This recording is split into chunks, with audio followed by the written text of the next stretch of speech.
ये nasal cannula है। इससे जो ऑक्सीजन का फ़्लो है वो 1 to 6 लीटर पर मिनट होता है।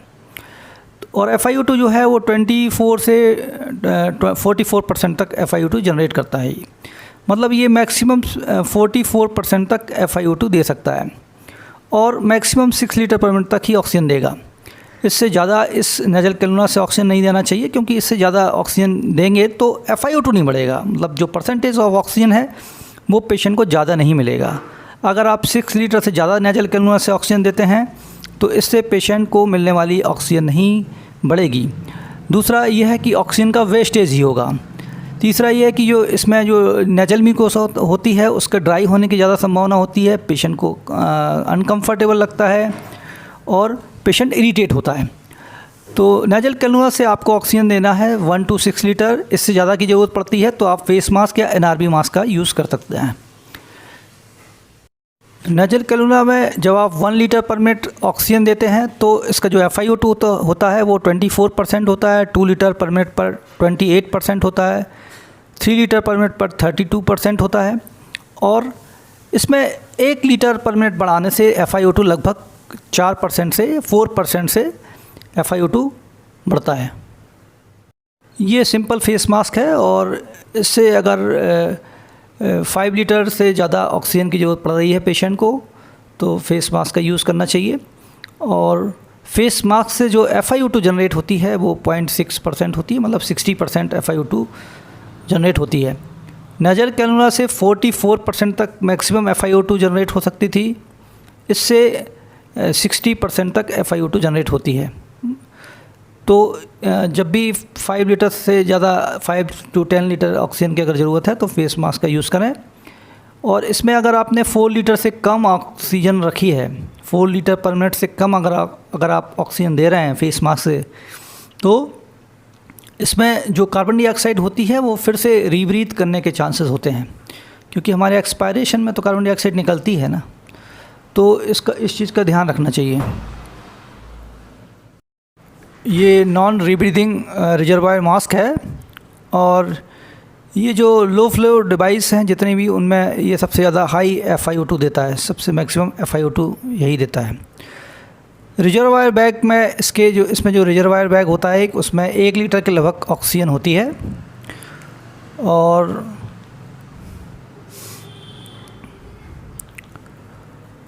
इसमें जो रिजर्वायर बैग होता है इसमें इसको इन्फ्लेट करना पड़ता है, पहले ऑक्सीजन इसमें भरना पड़ता है, कम से कम 2/3 इसमें ऑक्सीजन होना चाहिए।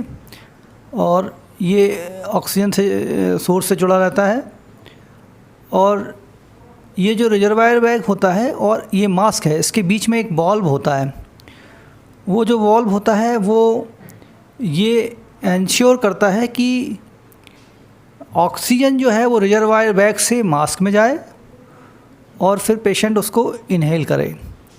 और पेशेंट जब एक्सहेल करता है तो जो उसकी जो एक्सपायरेशन में जो हवा निकलती है वो यहाँ पे जो बल्ब लगे रहते हैं उनसे निकलती है। लेकिन उन बल्ब की जो विशेषता ये होती है कि उन बल्ब से रूम एयर एंट्री नहीं करती है। तो जो ये सिस्टम है ये इसलिए इतना इफ़ेक्टिव है क्योंकि इसमें रूम एयर जो है वो ज़्यादा एंटर नहीं कर रही है बल्ब लगने के कारण। तो इन बल्ब से जो हमारी एक्सपायरेशन की हवा है वो तो बाहर निकलती है, लेकिन रूम की एयर अंदर नहीं आती है और रूम की एयर ऑक्सीजन के साथ मिक्स नहीं हो पाती है। इसलिए इसका FiO2 इतना ज़्यादा होता है। दूसरा इसमें ये होता है कि ये जो वॉल्व हैं, चूँकि सेफ्टी कंसर्न से इसमें जो एक पोर्ट में वॉल्व होता है और एक पोर्ट में वॉल्व नहीं होता है।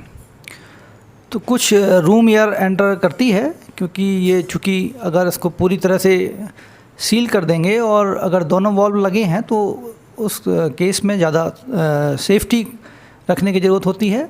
ऑक्सीजन का जो फ़्लो है वो एडिक्वेट होना चाहिए और ऑक्सीजन का जो फ़्लो है और रिजर्वायर में जो ऑक्सीजन है वो लगभग 2/3 तो कम से कम होना चाहिए। और एक बार के इंस्पिरेशन में इसको जो ये पिचकता है, जो ये डिफ्लेट होता है, वो 1/3 से ज़्यादा डिफ्लेट नहीं होना चाहिए। अगर रिजर्वायर बैग बहुत ज़्यादा डिफ्लेट हो रहा है तो इसका मतलब ये है कि पेशेंट को या तो बहुत ज़्यादा ऑक्सीजन की ज़रूरत है या फिर जो है ऑक्सीजन सोर्स से कम ऑक्सीजन उसको मिल रही है। तो इसमें जो सबसे इम्पॉर्टेंट चीज़ ये है कि इसमें एडिक्वेट ऑक्सीजन फ्लो रेट होना चाहिए। और अगर आप इसको 10 लीटर से कम रखेंगे तो इसमें कार्बन डाइऑक्साइड के रिटेंशन के भी चांसेस होंगे, और इसलिए इसमें जो फ्लो रेट है कम से कम 10 लीटर से 15 लीटर तक रखा जाता है। अगर इसका फ्लो रेट 10 लीटर से 15 लीटर पर मिनट रखेंगे तो जो ये FiO2 है ये 0.8 से 0.95 तक ये FiO2 डिलीवर करता है। मतलब ये 80% से 95% तक FiO2 डिलीवर करता है। तो इसका मतलब ये है कि अगर मान लीजिए कि 80% FiO2 डिलीवर कर रहा है तो रूम एयर इसमें भी एंटर कर रही है, और वो इतना टाइट सील नहीं हो पाता है, या सेफ्टी कंसर्न से एक वाल्व होता है एक वाल्व नहीं होता है। तो इन सब कारणों से जो इसका FiO2 है वो 95 ही मैक्सिमम होता है, और 0.8 से 0.95 तक होता है। इसमें एक चीज़ और है कि अगर इसमें दोनों तरफ वाल्व हो तो FiO2 और बढ़ जाएगी, लेकिन उसमें एडिक्वेट फ्लो रेट और उसमें सेफ्टी कंसर्न का ध्यान रखना पड़ता है, क्योंकि पेशेंट को कभी कभी सफोकेशन हो सकता है उसकी वजह से, अगर ऑक्सीजन प्रॉपर एडिक्वेटली फ्लो नहीं हुई। तो इसमें कुछ ना कुछ रूम एयर तो इसमें भी इतना टाइटली सील नहीं होता है कि कुछ ना कुछ रूम एयर तो इसमें भी जाती है। तो जो NRB मास्क है हमारा, ये बहुत इफ़ेक्टिव है कोविड-19 में। और अगर सैचुरेशन मान लीजिए किसी का 85 के बिलो आ रहा है तो सबसे पहले आपको NRB मास्क यूज़ करना चाहिए। और अगर वो COPD का पेशेंट नहीं है तो NRB मास्क का यूज़ करना चाहिए, और NRB मास्क से आप 15 लीटर पे शुरू करें, और जैसे जैसे उस जो टारगेट सैचुरेशन है हमारा वो अचीव हो तो आप 15 से आप 10 लीटर तक ला सकते हैं।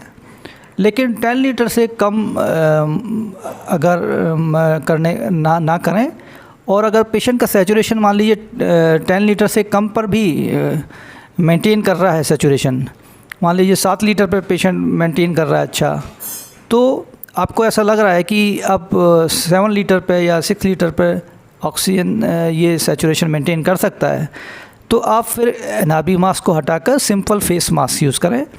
क्योंकि ये जो मास्क हैं, जो हमारे पास जो 3 तरीके हैं, एक नेजल कैनुला है, एक फेस मास्क है और एक NRB मास्क है, इन तीनों को हमें उसमें एक एडिक्वेट ऑक्सीजन फ्लो रेट रखना पड़ता है।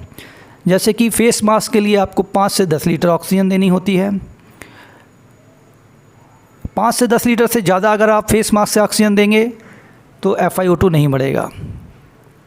उससे भी अगर आप ज़्यादा ऑक्सीजन देंगे तो सिर्फ ऑक्सीजन का वेस्टेज होगा। इसलिए आपको ये 2 चीज़ें हमेशा याद रखनी है कि आपको किस डिवाइस से कितना कम आप फ्लो रेट रख सकते हैं और किस डिवाइस से कितना अधिक आप फ्लो रेट रख सकते हैं। इसका सीधा सा मतलब ये है कि अगर आप फेस मास्क को यूज़ कर रहे हैं तो आपको 5 लीटर से कम ऑक्सीजन नहीं रखना है। अगर आप 5 लीटर से कम ऑक्सीजन रखेंगे तो CO2 की रीब्रीदिंग के चांसेस रहते हैं। दूसरा ये कि आपको 10 लीटर से ज़्यादा नहीं देना है, क्योंकि उससे ऑक्सीजन का वेस्टेज होगा और FiO2 नहीं बढ़ेगी। तो हमारा जो अल्टीमेट गोल होता है कि FiO2 एडिक्वेट मिले और जिससे सैचुरेशन एडिक्वेट हो। ऐसे ही NRB मास्क से है। NRB मास्क में भी आप 10 लीटर से कम ना रखें, और 10 लीटर से कम रखते हैं तो उसमें भी CO2 रीब्रीदिंग के चांसेस होते हैं, और 50 लीटर से ज़्यादा से भी FiO2 नहीं बढ़ती है। तो इसका जो वो है रेंज है इसकी 10 to 50 लीटर है। इस पर ये FiO2 जनरेट करता है। कोविड-19 में ऑक्सीजन देने का जो तरीका है वो सबसे इम्पॉर्टेंट है, क्योंकि ये बहुत जुडिशियसली यूज़ होना चाहिए, क्योंकि पिछली जो सेकेंड वेव में बहुत ज़्यादा ऑक्सीजन का क्राइसिस हुआ था, उस समय ऐसा लग रहा था कि बहुत ऑक्सीजन थेरेपी सभी लोगों को, सभी हेल्थ केयर प्रोवाइडर्स को बहुत अच्छे से आनी चाहिए इसकी कंसेप्ट। और आने वाले समय में ये हमारी प्रिपरेशन होना चाहिए कि हम ऑक्सीजन का बहुत ही साइंटिफिक तरीके से यूज़ करें और टारगेट सैचुरेशन को जानें, और टारगेट सैचुरेशन और FiO2 को जानें, और उसके अकॉर्डिंग जो है वो ऑक्सीजन को टाइट्रेट करना जानें। और टाइट्रेशन भी बहुत इम्पॉर्टेंट होता है। जैसे मान लीजिए कि किसी पेशेंट को फेस मास्क पे कोई पेशेंट है, अब उसको 6 लीटर ऑक्सीजन चल रही है, अब वो पेशेंट की रिक्वायरमेंट कम हो गई है, उसको 3 लीटर पे ही उसका काम हो रहा है, तो आप फेस मास्क को बदल के नेजल कैनुला पे शिफ्ट करें।